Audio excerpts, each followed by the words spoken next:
Everyone, welcome to life Miles. Finally আমি আমার চ্যানেলের নাম ঠিক করেছি। তোমরা আমাকে জানিও কেমন লাগলো নামটা। আর I have lots of planning for upcoming content and I hope it will quite suited for it. আর আজকে আমি জাস্ট কিছুক্ষণ আগে ফ্রি হয়েছি। আমি একটু আগে বসেছিলাম, বসে ভাবছিলাম, মানে এমনি নিজের মতো কাজ, যেটা জেনারেলি সবাই করে থাকে ফ্রি টাইমে, স্ক্রোলিং করা অ্যান্ড অল। তো ভাবতে ভাবতে একটা কথা মাথায় এলো, আমি ভাবলাম যে তোমাদের সাথেও বলি as experience or as a my perspectives. তো যখন আমরা স্কুল লাইফে থাকি তখন বাড়ি থেকে অ্যাজ এ প্যারেন্টস সবাই বলে থাকে যে এখনই যা পড়ার পর কলেজে উঠে গেলে এত পড়ার প্রেশার থাকবে না, এত চাপ নেই, এখনই ভালো করে মন দিয়ে পড়াশোনা করো। তো তারপর আমরা সবাই ভাবতে থাকি হ্যাঁ সত্যি তাহলে এরকম ব্যাপার, তাহলে যখন কলেজ উঠবো তাহলে এত প্রেশার থাকবে না, ঠিক আছে তাহলে তাড়াতাড়ি কলেজটা জাস্ট রিচ আউট হতে হবে, এরকমটা ব্যাপার। তো যখন কলেজে উঠলাম তখন বাড়ি থেকে বললো যে না, নিজের পায়ে দাঁড়াও, তাহলে আর এত চিন্তা করতে হবে না, আর এত পড়াশোনা এত কিছু নিয়ে চিন্তা ভাবনা করতে হবে না। তাই বললাম ঠিক আছে, পড়াশোনাটা ভালো করে করি, একটা চাকরি পেয়ে গেলে তাহলে এত চিন্তা থাকবে না।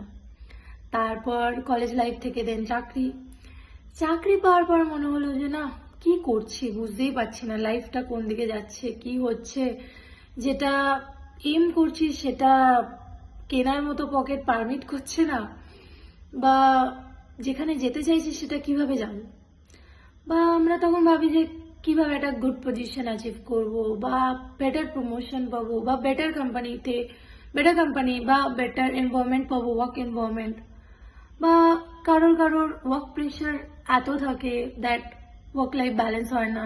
তো তার জন্য তারা ভাবে যে কিভাবে একটু স্বস্তির নিঃশ্বাস নেব।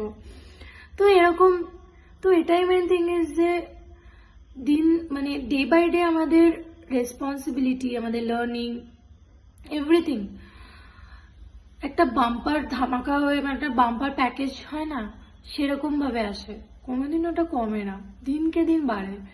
আমি যখন অফিস থেকে যখন ভাবলাম যে না আবার একটা স্টুডেন্ট লাইফে আসছি, তো একটু ওই অফিসের ব্যাপার থাকবে না, প্রেশার বা ওরকম একটা মেন্টাল ব্যাপার থাকবে না, একটা হেক্টিক লাইফ শিডিউল থাকবে না, পড়াশোনা করব, নিজের মতো থাকবো, আমার তো কি কাজ, আমার শুধু পড়াশোনা করারই কাজ। বাট নাও প্রায় 8:30 বাজতে যায় বা 8টা বাজে, আমি জানি না কোনো টাইমটা। তো জাস্ট আমি এখন গিয়ে ফ্রি হয়েছি, হয়তো আমি 1 ঘন্টা বা 2 ঘন্টা আগে জাস্ট ফ্রেশন আপ হয়েছি, বা তার এই হলো আমার লাইফ শিডিউল চলছে। এটা না যে আমি উচ্ছৃঙ্খল হয়ে গেছি, নট লাইক দ্যাট, বা আমি কোনো ডিসিপ্লিন লাইফস্টাইলে নেই, বাট হ্যাঁ কিছু কাজ চলে আসে বা নিজের কাজ নিজেকে করতে হয়। তো এটাই আমি বলতে চাই যে live alone, it sound quite peaceful, যে I can do my own whatever I want, and but it's quite difficult because you have to do your own everything, and from cooking to working সব কিছু করা সত্যি খুবই কঠিন।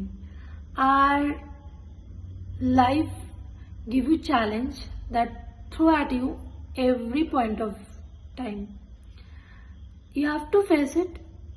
Yes, it's quite difficult. You have to tackle it. Sometimes you're not able to face enough, but হ্যাঁ এটা তোমার জন্য বেনিফিটেড হবে সাম টাইম। কিছু দিন পর গিয়ে তুমি বুঝতে পারবে যে এটা হয়েছিল ভালোর জন্যই হয়েছিল। তো ইয়েস, এটাই বলার ছিল তোমাদের সাথে।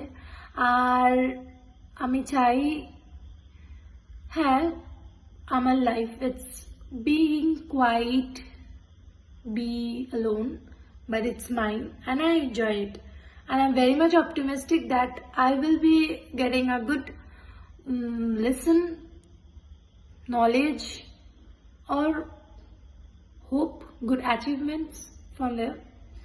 That আমি এটাই সবাইকে প্রে করছি যে যারা যারা কিছু লাইফে করতে চাও বা কিছু স্বপ্ন দেখে কোনো স্ট্রাগলের মধ্যে দিয়ে যাচ্ছ, সবাই, হ্যাঁ এটা ইনিশিয়াল ফেজ, এটা struggling phase, but definitely those who are deserve it, তারা ডেফিনেটলি তাদের প্রাপ্য পেয়ে যাবেন। ভগবান আছে, অবশ্যই সারা তাদের গোল অ্যাচিভ করবে। আর তোমরা আমাকে প্রে করো যাতে আমিও আমার গোল অ্যাচিভ করতে পারি। That's it.